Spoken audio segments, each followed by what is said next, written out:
नमस्कार, अभी तक में आपका स्वागत है। मैं हूं अजय और अब पेश हैं अभी तक में आज की गतिविधियां। बागबड़ा पुलिस ने क्षेत्र में चल रहे सेक्स रैकेट का पर्दाफाश करते हुए रैकेट में शामिल 7 लड़कियों और संचालिका को हिरासत में ले लिया है। बताया जाता है कि रैकेट की संचालिका प्रधानी का चुनाव लड़ने की तैयारी कर रही थी। बागबड़ा पुलिस ने क्षेत्र में चल रहे सेक्स रैकेट का बुधवार को पर्दाफाश करते हुए रैकेट की 7 लड़कियों को गिरफ्तार कर लिया। काफी समय से थाना पुलिस को क्षेत्र में हो रहे देह व्यापार की सूचनाएं मिल रही थीं, जिस पर बुधवार को कार्यवाही करते हुए एक घर से 7 लड़कियों को हिरासत में लिया गया। पकड़ी गई लड़कियों को महिला थाने में लाया गया, जहां पुलिस अधीक्षक नगर ने प्रेस वार्ता करके मामले की जानकारी दी। गिरोह की सरगना यास्मीन नाम की महिला बताई जा रही है, जो प्रधान पद पर चुनाव लड़ने भी जा रही है। ऐसे में बागबड़ा क्षेत्र की राजनीति भी अब करवट ले सकती है कि ऐसी महिला द्वारा अब प्रधानी का चुनाव लड़ा जाएगा। ये बात बागबड़ा क्षेत्र में भी चर्चा का विषय बनी हुई है और काफ़ी देर रुक करके फिर चली जाती हैं। उनकी जो एक्टिविटी है संदिग्ध है। पुलिस द्वारा उसको वॉच किया गया और वॉच करने पर जब सूचना में सत्यता पाई गई तो आज उस पर कार्रवाई की गई। उस मकान पर रेड किया गया तो उसमें 7 लड़कियां बरामद हुई हैं, जिनसे हम अलग अलग पूछताछ कर रहे हैं। फिलहाल इस संबंध में एक मुकदमा थाना बागबड़ा में कायम किया गया है अनैतिक देह व्यापार का और 294 का। इसमें जो और लोग भी पूछताछ में या हमारी विवेचना में दोषी होंगे उनके खिलाफ भी कार्रवाई करेंगे। सर कहाँ क्या आरोप है, कितनी लड़कियां हैं और उन पर क्या आरोप है? अभी तक जो इनसे पूछताछ पे और जो सूचना है, सूचना के आधार पर ये लोग वहाँ पे अवैध अनैतिक व्यापार में लिप्त थे, उसी आधार पर ही मुकदमा कायम। उत्तर प्रदेश माध्यमिक शिक्षक संघ ने अपनी मांगों के समर्थन में DIOS कार्यालय पर धरना दिया।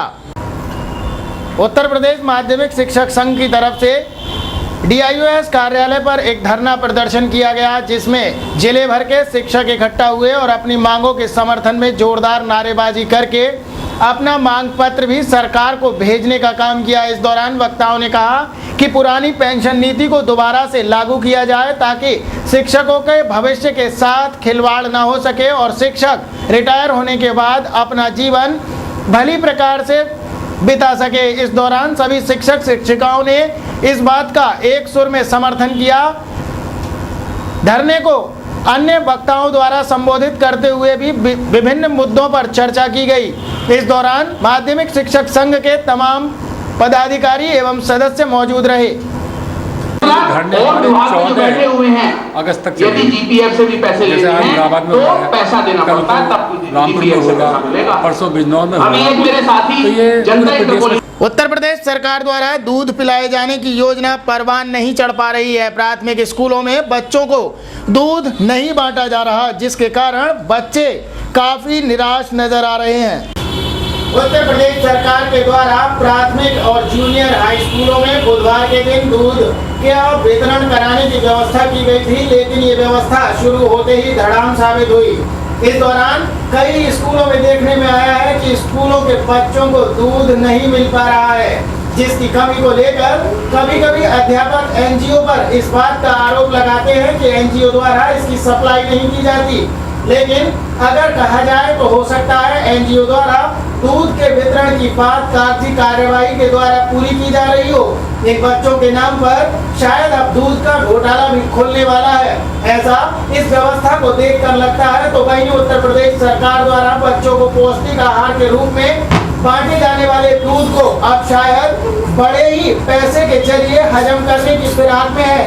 अगर ऐसा हुआ तो उत्तर प्रदेश सरकार के द्वारा बच्चों के भविष्य के लिए सोची गई इस योजना को कहीं से भी परवान नहीं चढ़ाया जा सकता। ये बात सभी जानते हैं। तो वहीं स्कूल के अध्यापकों का कहना है कि उनको जो निर्देश दिए गए हैं वो उन्हीं पर चल रहे हैं। NGO के द्वारा अगर दूध लाया जाएगा तो उसका वितरण होगा, अगर NGO दूध नहीं लाएगा तो उसका वितरण कहाँ से होगा। मेरा नाम लवली सक्सेना है। यहाँ पर क्या है आप? प्रधान अध्यापक। आज दूध बच्चों के लिए बंटना था, आया या नहीं आया? नहीं आया। क्या वजह रही होगी? उन्होंने बताया कि आज दूध उपलब्ध ही नहीं हो पाया, हमें खुला हुआ दूध था जो कि उपलब्ध नहीं हो पाया। अच्छा, इससे पहले जो दूध आया था वो कैसा दूध था? एक बार खुला हुआ आया, 2 बार थैलियाँ आई, पराग की थैली आई। कितने बच्चे अपने स्कूल में? 50। बच्चों को दूध उपलब्ध नहीं हो पाया। इसकी शिकायत आप करेंगे किसी से, नहीं करेंगे? नहीं, हम रिपोर्ट भेजते हैं महीने की, उसमें हम लिख कर भेजेंगे दूध नहीं में आए। सपा की जन जागरण साइकिल रैली का बुधवार को समापन हो गया। इस अवसर पर पार्टी कार्यालय चक्कर की मिलक पर एक विशाल जनसभा का भी आयोजन किया गया। समाजवादी पार्टी द्वारा 5 अगस्त से 12 अगस्त तक प्रदेश के सभी कार्यकर्ताओं को अपने अपने जनपद में साइकिल पर सवार होकर जन जागरण रैली निकालने के लिए कहा गया था, ताकि पार्टी और सरकार की उपलब्धियों को जन जन तक पहुंचाया जा सके। जन जागरण रैली के अंतिम दिन बुधवार को पार्टी कार्यालय चक्कर की मिलक पर एक विशाल जनसभा का भी आयोजन किया गया, जिसकी अध्यक्षता जिला अध्यक्ष हाजी इकराम कुरैशी ने की। कार्यक्रम में मुख्य अतिथि साइकिल यात्रा के प्रभारी एवं छात्र सभा के प्रदेश महासचिव दिग्विजय सिंह देव रहे। सभा में जिला एवं महानगर के पदाधिकारीगण अपने अपने समर्थकों के साथ बड़ी संख्या में पहुंचे। सभा में इस एक हफ्ते में निकाली गई साइकिल यात्रा पर चर्चा की गई तथा जन जागरण साइकिल रैली में पूरी ईमानदारी के साथ अपने अपने क्षेत्रों में रैली निकालने पर बिलारी क्षेत्र को सर्वश्रेष्ठ टीम का खिताब दिया गया। सभा में वक्ताओं ने कहा कि जो जोश और उत्साह जन जागरण साइकिल यात्रा रैली के दौरान कार्यकर्ताओं में दिखाई दिया है, उसे बरकरार रखें तथा आगामी 2017 के विधानसभा चुनाव तक इसको कामयाब करने के लिए कायम रखना है, ताकि अगली सरकार भी समाजवादी पार्टी की बने। कार्यक्रम का संचालन जिला महासचिव संजीव यादव ने किया। कार्यक्रम में महानगर अध्यक्ष राजकुमार प्रजापति, डॉक्टर ST हसन, असलम पंचायती, बाबर खां, जयवीर सिंह यादव, भूप सिंह यादव, कैसर अली कुद्दूसी, जुल्फिकार हुसैन, मनमोहन सैनी, गुरमीत सिंह बेदी, दुष्यंत यादव, समीर शर्मा, मुकेश यादव आदि लोग मौजूद रहे। समाजवादी पार्टी ऐसा लगता है कि अभी विपक्ष में है। आज रैली के समापन के अवसर पर क्या कहना चाहेंगे महानगर वासी? ये हमारी पूरे जिले में और पूरे महानगर में 5 तारीख से रैली चल रही थी, साइकिल रैली। आज उसका समापन है पार्टी ऑफिस पर। हमारे जो प्रभारी यहाँ भेजे गए थे लखनऊ से, दिग्विजय जी, उन्होंने पूरी जानकारी लेकर गांव-गांव जाकर, गली गली जाकर साइकिल चलवाई और बहुत उम्दा प्रोग्राम साइकिल का यहाँ हुआ। देखिए, समाजवादी पार्टी की तरफ से जो आदेश था, जो निर्देशन मिला, मुझे मुरादाबाद का प्रभारी बनाया गया। जब मैं यहाँ पहुँचा तो तमाम नौजवानों ने मुझे बॉर्डर पे ही मेरा स्वागत किया और मैं यहाँ आया और अगले दिन से ही कार्यक्रम में शरीक होने के लिए तैयार हो गया। पहले दिन काट हजारों की संख्या में कार्यकर्ता और सारे पदाधिकारी मौजूद थे। यहाँ के जिलाध्यक्ष मोहम्मद हाजी इकराम कुरैशी साहब मौजूद थे, उस्मान साहब मौजूद थे, तमाम नौजवान और यूथ फंडल के नेता भी मौजूद थे। कार्यकर्ताओं ने कल पूरे महानगर में करीब 17-18 जगह कैंप लगाकर सारी जो भी समाजवादी पार्टी और सरकार की तरफ जन कल्याण के काम हैं, उन कामों को जनता में पहुंचाने का काम किया। सारे डिग्री कॉलेज में, सारे चौराहों पर कैंप लगाकर कल उपलब्धियां बांटी गई। और पूरी की पूरी विधानसभा बिला एक कार्यकर्ता मुबारकबाद के मुस्तहिक है। इन लोगों ने अध्यक्ष जी, जैसे आपने आदेश किया था, पहले दिन दिग्विजय भाई मैं आपको बताना चाहूंगा, पहले दिन अध्यक्ष जी के और मेरे बड़े भाई, मैं गुस्ताखी की माफी के साथ मेरे बड़े भाई संजीव यादव जी जो खूबसूरत संचालन कर रहे हैं, उन्होंने हम लोगों से जब बात की तो सबसे पहले रूट चार्ट देने का काम हमने। जिला कांग्रेस कमेटी ने अपनी मांगों के संबंध में एक ज्ञापन मुख्यमंत्री को भेजा है। इसमें मांग की गई है कि उर्दू को उत्तर प्रदेश की दूसरी भाषा का दर्जा दिया जाए। जिला कांग्रेस कमेटी ने कलेक्ट्रेट पर प्रदर्शन किया। इसके बाद एक ज्ञापन उत्तर प्रदेश के मुख्यमंत्री को भेजा। ज्ञापन में कहा गया है कि उर्दू को सुप्रीम कोर्ट के आदेश के अनुसार उत्तर प्रदेश की दूसरी राज्य भाषा की घोषणा की जाए, उत्तर प्रदेश में सपा सरकार ने पिछले चुनाव में अल्पसंख्यकों के लिए जो वादे किए थे उनमें से अब तक कोई भी अमली जामा नहीं पहन सका है। प्रदेश अल्पसंख्यक मंत्रालय जिन कद्दावर मंत्री के पास है वो रामपुर और मौलाना जौहर अली विश्वविद्यालय तक सीमित है। पूरे सूबे में क्या हो रहा है उनको इसकी कोई फिक्र नहीं है। प्रदेश के मुख्यमंत्री एवं समाजवादी पार्टी के मुखिया प्रदेश के अल्पसंख्यक कल्याण मंत्रालय में कुछ भी नहीं कर सके हैं और वो लाचार से नजर आ रहे हैं। इस दौरान उन्होंने अपनी मांगें कलेक्ट्रेट पर प्रदर्शन के दौरान पढ़कर भी सुनाई। ज्ञापन देने वालों में मुख्य रूप से मशरूर खां, आसिम अंसारी, कमर सलीम, अलीमुद्दीन, एहसान खां, असद मौलाई, डॉक्टर AK सिंह आदि लोग मौजूद रहे। लेके आज यहाँ पर ज्ञापन दिया। हमारी मांगे थी जो उत्तर प्रदेश सरकार ने चुनाव के दौरान अल्पसंख्यकों से कुछ वादे किए थे, वो वादा उत्तर प्रदेश सरकार नहीं कर रही है। और मुरादाबाद के अंदर या पूरे उत्तर प्रदेश की मैं आपको बताऊं, मैं पूरे उत्तर प्रदेश का भ्रमण कर चुका हूं, सरकार इतनी निकम्मी साबित हुई है। गांवों के अंदर बिजली। अब वक्त हुआ है एक और छोटे से ब्रेक का। जल्द हाजिर होंगे ब्रेक के बाद कुछ और खबरों के साथ।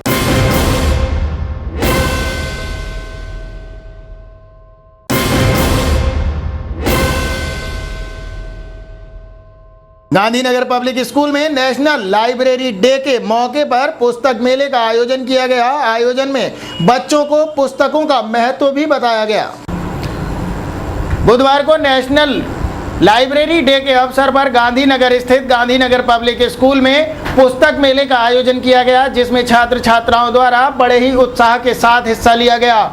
इस दौरान छात्र छात्राओं को अध्यापकों ने बताया कि किताबें ही जीवन की सबसे अच्छी मित्र होती हैं। किताबों के जरिए ही मानव ज्ञान को प्राप्त करता है और अपने अच्छे बुरे की पहचान करने में भी उसे आसानी रहती है। किताबों को अपने जीवन में हमेशा रखना चाहिए ताकि हमारा जीवन खुशहाल एवं संस्कृतिपूर्ण बन सके। इस दौरान प्रधानाचार्य द्वारा भी छात्र छात्राओं को इसके विषय में विस्तार से जानकारी देते हुए कहा गया कि सभी छात्र अच्छी किताबों के जरिए अपने ज्ञान में बढ़ोतरी करें। इस दौरान विद्यालय का स्टाफ भी मौजूद रहा।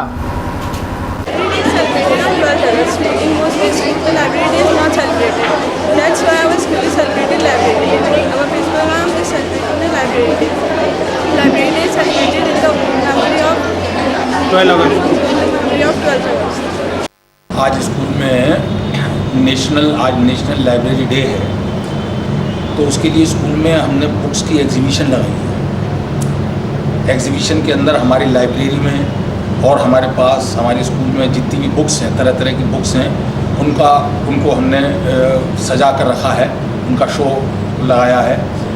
ये सारी बुक्स हमारे स्टूडेंट्स को और टीचर्स को सबको दिखाई जाएंगी और कुछ लोगों को भी हमने बुलाया है, कुछ हमने एजुकेशनिस्ट को भी बुलाया है। वो आकर यहाँ पर सब देखेंगे और देखकर अपने सजेशन देंगे। हमने वहाँ एक रजिस्टर भी रख रखा है जिसके अंदर उनके सजेशंस नोट करे जाएंगे और वैसे भी उनके सजेशंस आएंगे। अगर कुछ बुक्स हो सकता है वो बताएं, वो बुक्स हम और मंगाएं। पत्राचार शिक्षण संस्थान उत्तर प्रदेश द्वारा आर्य कन्या इंटर कॉलेज में एक कार्यशाला का आयोजन किया गया।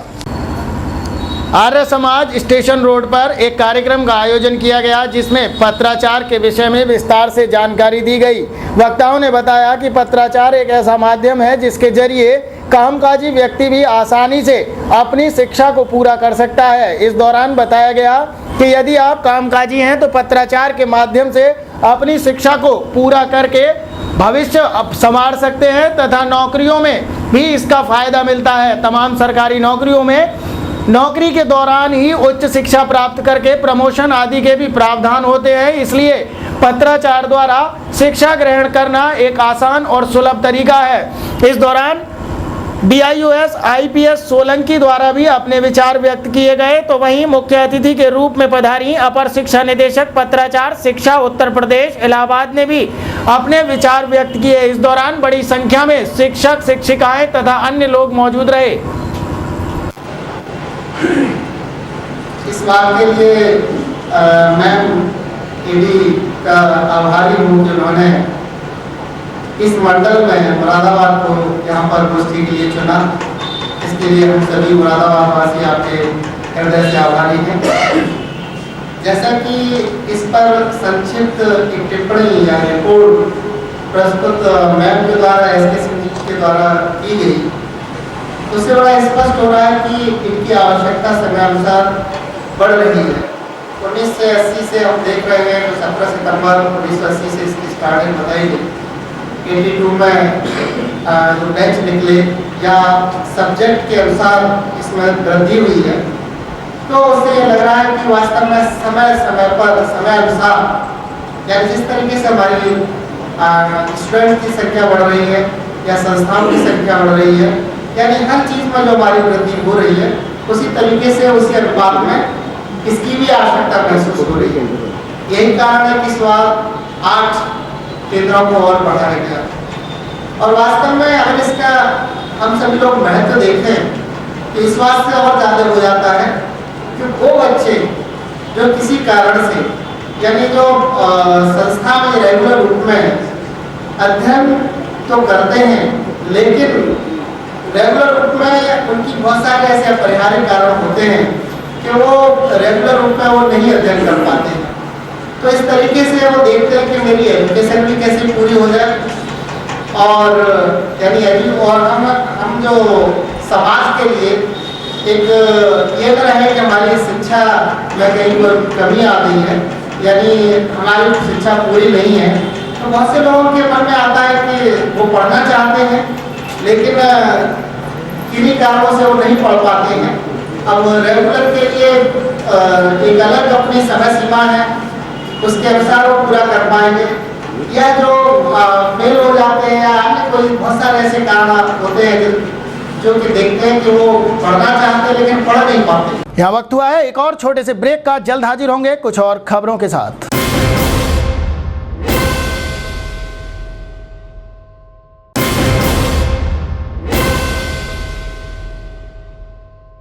सावन मास के चलते श्री महाकालेश्वर धाम मंदिर में शिव महापुराण का आयोजन किया जा रहा है, जिसमें भक्तों से बड़ी संख्या में शामिल होने की अपील की गई है। श्री महाकालेश्वर धाम में आगामी 18 अगस्त से शिव महापुराण कथा महोत्सव का आयोजन किया जा रहा है, जिसमें कथावाचक आचार्य रवि शास्त्री द्वारा शिव महापुराण कथा का वाचन किया जाएगा। इस अवसर पर गणेशानंद जी महाराज ने बताया कि सावन मास में भगवान शिव की उपासना की जाती है। शिव महापुराण कथा का श्रवण करने मात्र से ही सुख समृद्धि के साथ ही भगवान शंकर भी स्वयं उपस्थित होते हैं और अपने भक्तों को आशीर्वाद देते हैं। वहीं महेश अग्रवाल ने कार्यक्रम के विषय में जानकारी देते हुए बताया कि 18 अगस्त से शिव महापुराण कथा का आरंभ होगा और 26 को इसके कार्यक्रम को विश्राम दिया जाएगा। सभी भक्तों से बड़ी संख्या में पहुंचने की अपील भी की गई है। अभी श्रावण मास 1 तारीख से शुरू हुआ है। 1 तारीख से पूरा महीना श्रावण महीना सुबह रुद्राभिषेक का कार्यक्रम चल रहा है। भक्तगण आकर के जलाभिषेक कर रहे हैं। पूरा दूध दही पंचामृत से स्नान अभिषेक कई लोगों का श्रृंगार होकर के माँ पंचामृति हो रही है और भक्तालु आकर के दर्शन कर रहे हैं। और विशेष रूप से 16 तारीख से यहाँ शिवपुराण का 18 तारीख से शिवपुराण का आयोजन किया जा रहा है 26 तारीख तक। और शिवपुराण का बहुत बड़ा महत्व है। श्रावण मास में सुनने से लोगों का बहुत भाग्यशाली बनता है। ये शिवपुराण यही महाकाल से मंदिर नया मुरादाबाद हॉलीडे के बिल्कुल पीछे है। 500 मीटर का पीछे महाकालेश्वर धाम बना हुआ है। यहाँ शिवपुराण का आयोजन किया जा रहा है। शाम को 3 बजे से लेकर के 6 बजे तक कार्यक्रम आयोजित किया जा रहा है। रवि शास्त्री आचार्य रवि शास्त्री इसको प्रवचन करेंगे। लोग आकर के महानगर के लोग आकर के इसको सुन करके भागीदारी होकर के धन्य हो जाए और भाग्यशाली बने। बागबड़ा स्थित महाकालेश्वर धाम मंदिर में शिव भगवान का रुद्राभिषेक कार्यक्रम आयोजित किया गया, जिसमें भक्तों ने शामिल होकर धर्म लाभ कमाया। सावन मास के चलते पाकबड़ा स्थित श्री महाकालेश्वर धाम मंदिर में हर वर्ष की भांति इस वर्ष भी शिव भगवान का महारुद्राभिषेक कार्यक्रम का आयोजन किया जा रहा है, जिसमें प्रतिदिन ओम संस परिवार के साथ ही बड़ी संख्या में भक्तों द्वारा प्रतिदिन शिव रुद्राभिषेक किया जा रहा है। बुधवार को महेश अग्रवाल ने मौजूद रहकर शिव का रुद्राभिषेक किया। गणेशानंद जी महाराज के द्वारा मंत्रोच्चारण के साथ ही रुद्राभिषेक किया गया। इस मौके पर दूर दराज से आए भक्तों ने यहां पहुंचकर रुद्राभिषेक किया और धर्म लाभ कमाया। इस अवसर पर शिव भगवान के जयकारे भी लगाए गए, जिससे मंदिर प्रांगण भक्तिमय हो गया।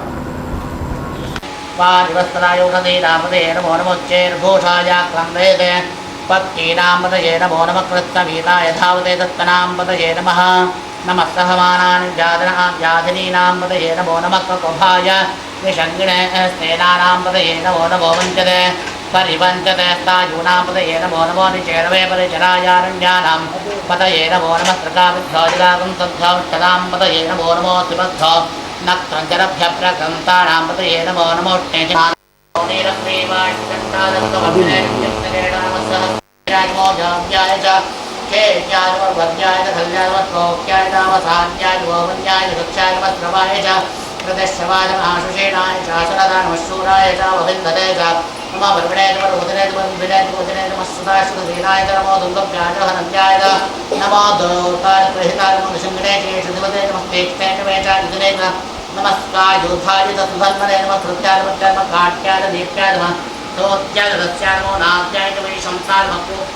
महाकालेश्वर मंदिर नेवराबाद में सावन मास के अवसर पर प्रतिदिन सुबह 9 बजे से 12 बजे तक रुद्राभिषेक आचार्य स्वामी गणेशानंद जी कांचीकोट द्वारा किया जाता है।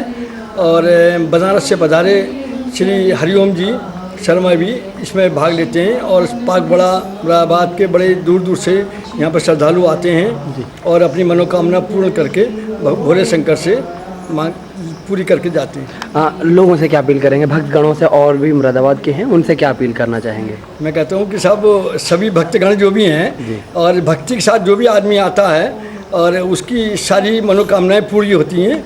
और उसके अंदर भगवान महाशंकर के यहाँ पर सभी रूप हैं, 7 रूप हैं यहाँ पर भगवान शंकर के, जो मुरादाबाद की धरती पर और एक अलग ही मतलब और जो यहाँ का वातावरण है वो अपने आप के अंदर एक अलग अनुभूति प्रदान करता है। और यहाँ पर आकर के आदमी को तन भी मतलब तन से भी वो निरोग हो जाता है, मन से भी निरोग हो जाता है और धन की वृद्धि उसके घर में हो जाती है। ऐसी मेरी शुभकामनाएं हैं और भगवान भोले शंकर उसके ऊपर हमेशा कृपा करते रहे। यहाँ वक्त हुआ है एक और छोटे से ब्रेक का। जल्द हाजिर होंगे कुछ और खबरों के साथ।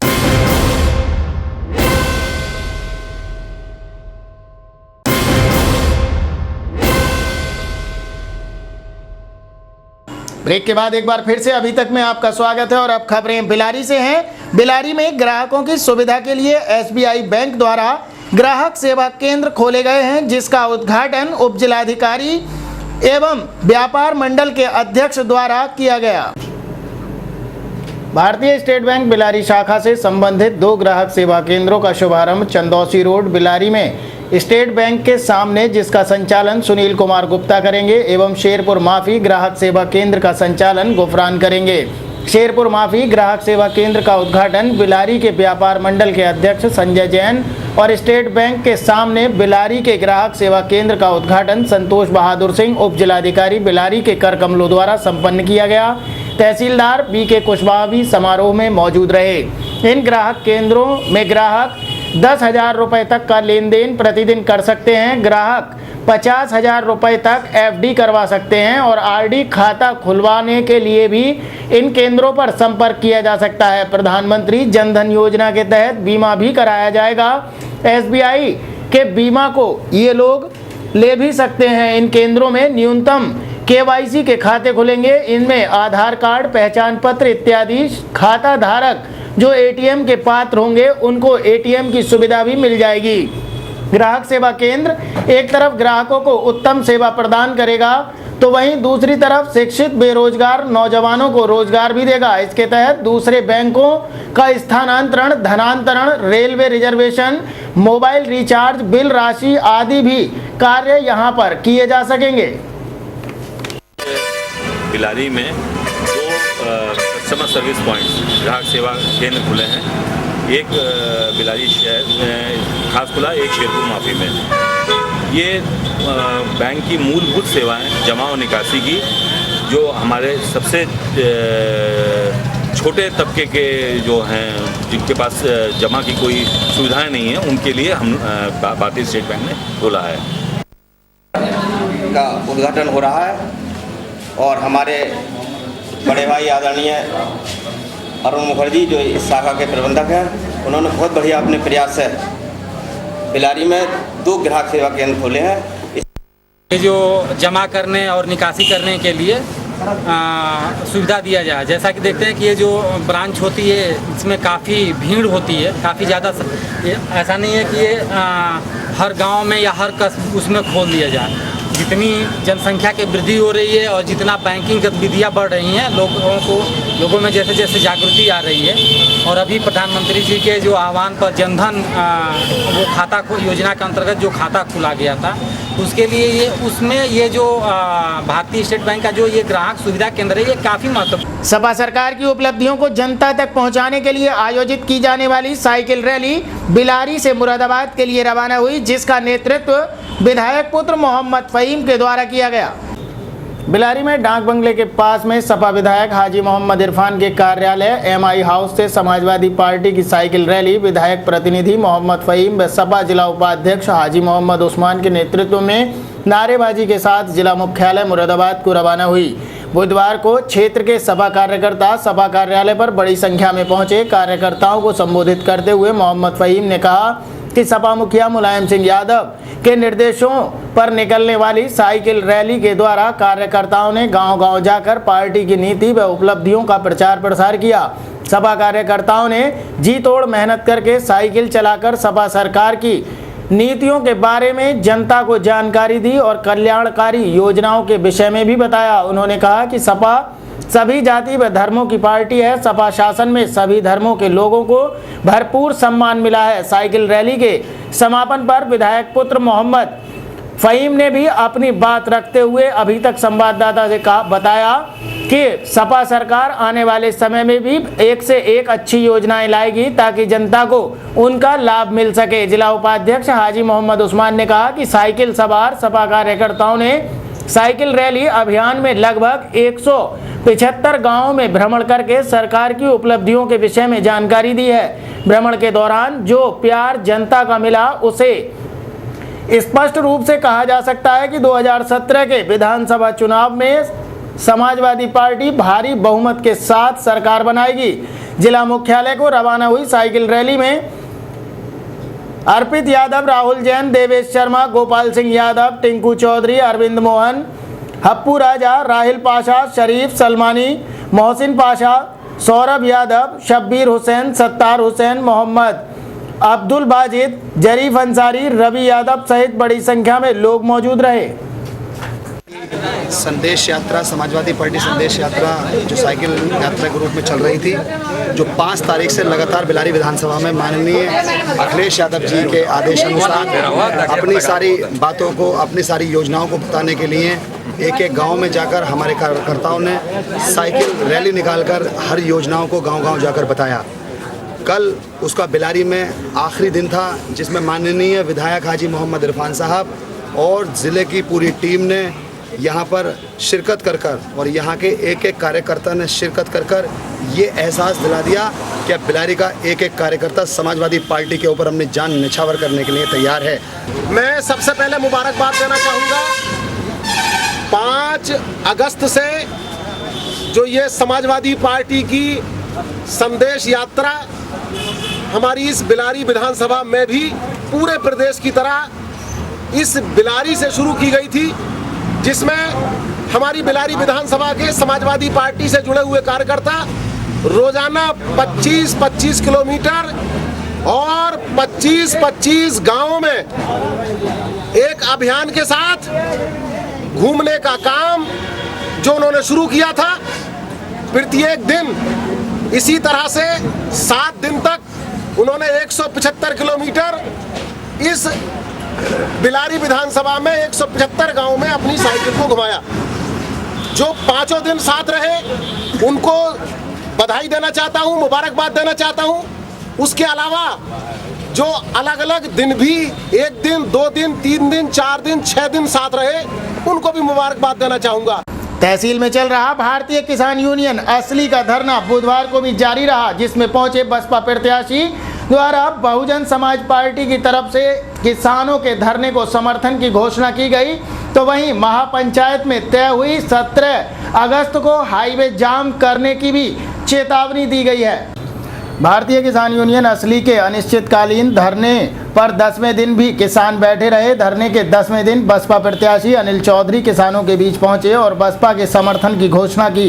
भाकियों असली ने दोहराया कि समाधान ना होगा तो ये धरना जारी ही रहेगा। सभी किसानों को मुआवजा दिलाने, हाईकोर्ट के आदेशानुसार भुगतान कराने, बिजली व्यवस्था दुरुस्त करने एवं 1 लाख रुपए कृषि कर्ज में बंधक जमीन को मुक्त कराने की मांगों को लेकर भारतीय किसान यूनियन असली का 3 अगस्त से उप जिलाधिकारी कार्यालय पर बेमियादी धरना चल रहा है।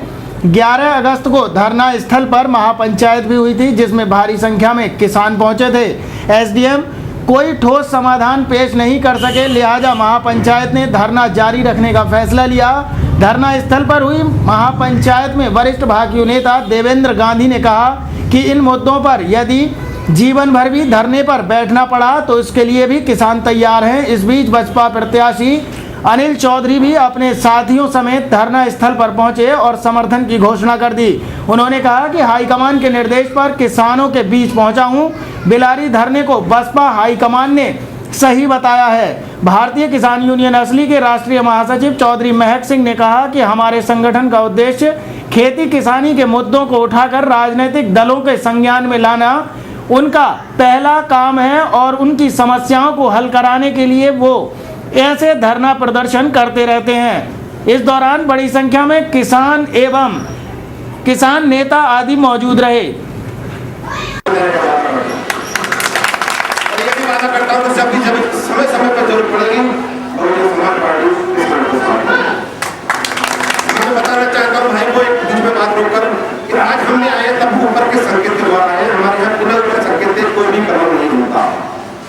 हमने कल ऊपर से अपने नीचे से बताकर ऊपर से अपने लिए आवाज उठाई, हमें बताया गया कि आपको जाना है तब होना पड़ेगा। हम एक एक चीज रहने के संज्ञान पर रखना चाहते हैं। लेकिन दोस्तों मैं कहना चाहता हूँ, छोटे शेर के माध्यम से बताना चाहता हूँ, सरकार का हाल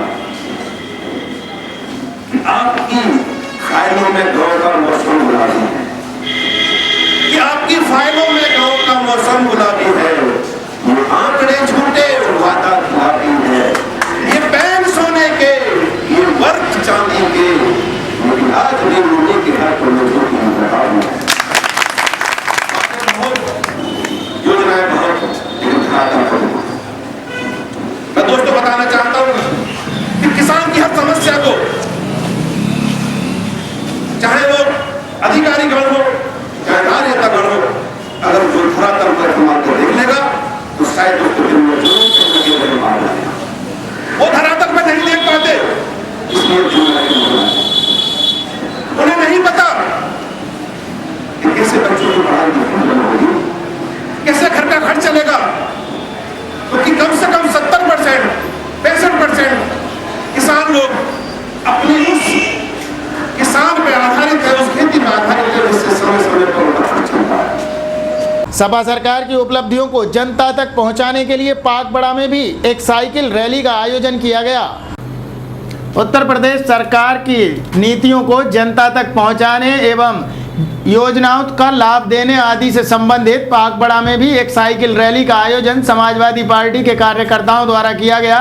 इस दौरान कई ग्रुपों के कार्यकर्ता पेट्रोल पंप पर इकट्ठा हुए और अपने अपने नेता के साथ में जमकर नारेबाजी की। इस दौरान ऐसा देखा गया मानो ये रैली सपा की नहीं बल्कि प्रधानी के चुनाव की तैयारी के मद्देनजर निकाली गई हो। इस रैली में साइकिलें कम और मोटरसाइकिलें ज्यादा दिखाई दी, जिसे देखकर ऐसा लग रहा था मानो सपा मुखिया एवं प्रदेश के मुख्यमंत्री द्वारा साइकिल रैली निकाले जाने की बात को कार्यकर्ता हल्के में ले रहे हैं और अपने मन से काम करने के पूरे जोश के साथ कार्य में लगे हुए हैं। इस दौरान ज्यादातर कार्यकर्ता अपनी बाइकों पर नजर आए और सभी लोग अपने अपने नेता की जय जयकार कर रहे थे, जबकि राष्ट्रीय एवं प्रदेश लेवल के पदाधिकारियों की जय जयकार कम ही सुनाई दी। हमारी उत्तर प्रदेश सरकार ने पूरे ही प्रदेश में 5 अगस्त से और 12 अगस्त तक साइकिल रैली का आयोजन किया। उसी के परिप्रेक्ष्य में आज हमारे काट विधानसभा के पाकबा क्षेत्र से मैं मोहम्मद हारून सैफी, जिला सचिव समाजवादी पार्टी, सैकड़ों की तादाद में हमने यहाँ पर साइकिलें और मोटरसाइकिलें इकट्ठी करके सरकार की नीतियों को जन जन तक पहुँचाने के लिए। जी, मोहम्मद तकी। आज कौन सा कार्यक्रम है, कहाँ से रैली निकाले, कहाँ आज पाकबड़ा से साइकिल रैली जो है क्षेत्र में निकालनी है, समातल, आसमपुर और पाकबड़ा घुमा करके और सीधी मुरादाबाद पार्टी कार्यालय पर। क्या उद्देश्य है रैली का? उद्देश्य रैली चल रही है इस चीज़ को लेकर के कि हमारी सरकार 3 साल में हमारी सरकार ने सारे वायदे पूरे कर दिए। जितने वायदे हमने 2012 में वोट मांगो पब्लिक से करे थे, हमारे युवा मुख्यमंत्री ने सारे वायदे 3 साल में पूरे कर दिए। उसी चीज़ को हम लोगों को बता रहे हैं, समझा रहे हैं, उसी चीज़ की हमारी रैली। तो फिलहाल के लिए अभी तक मैं बस इतना ही। इसी के साथ अजय और अभी तक की पूरी टीम को दीजिए इजाजत। नमस्कार।